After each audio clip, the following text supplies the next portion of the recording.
tungkol po dun sa age of criminal na tinaas yung yung parang ceiling ng age of criminal liability dun sa Juvenile Justice Act ni Senator Kiko Pangilinan. Siya ang author nun. Sa ibang bansa kasi ganun. Kaya siguro yung dahil sa lobby na rin ng mga children's rights advocates, kaya nag-author ng Juvenile Justice Act si Senator Kiko Pangilinan. Dati kasi sa revised penal code natin, yung age of discernment ay below 9. Ibig sabihin ang bata pag below 9, hindi niya alam yung ginagawa niya. Di ba ang batang 8 years old, lang yan, grade 2, di ba? Marami kasing kaso na, or hindi naman marami, may mga kaso noon na yung bata ay nabaril niya yung kamag-anak niya dahil andyan ang baril eh. Di akala niya siguro laruan, ganun. Yan ang age of discernment. Yung alam ba nila ang mali o tama. Kasi discernment ang element dyan eh. Alam ba niya na yung pagpatay ay mali? Yun. Itong sa Tacloban na shooting, teenagers na po ito. Hindi na po ito 8 years old, 9 years old. Pero sa Juvenile Justice Act ay pasok pa ang edad niya.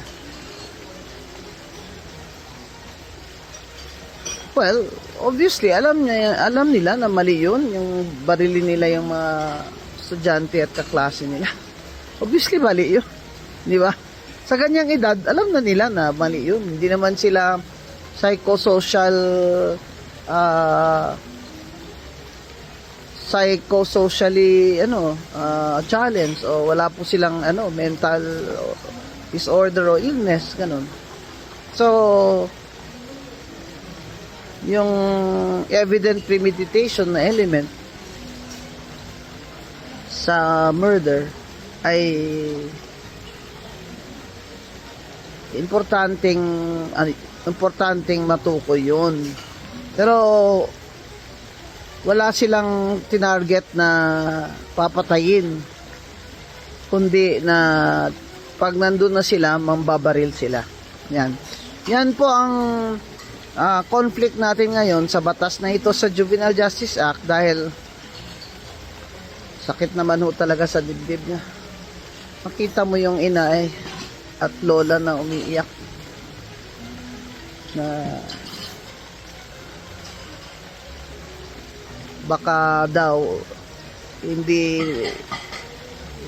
magiging hindi makukulong yung pumatay sa apo niya.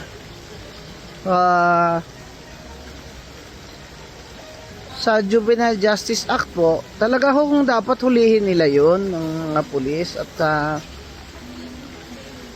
syempre ang DSWD will take part also kasi nga minors yun. Pero hulihin yun, kakasuhan pa rin po yun. Pero hindi po yun makukulong kung hindi po mag-reach ng 18 ang edad.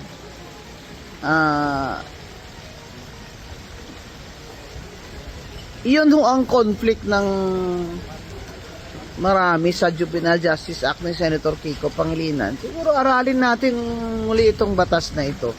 Kasi nag-iiba ng mga bata ngayon, nag-iiba na dami na nakikitang violence sa social media, yung mga games. Kaya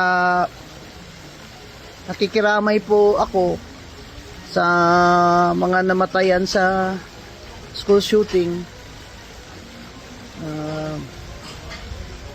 Sana po ay may hustisya.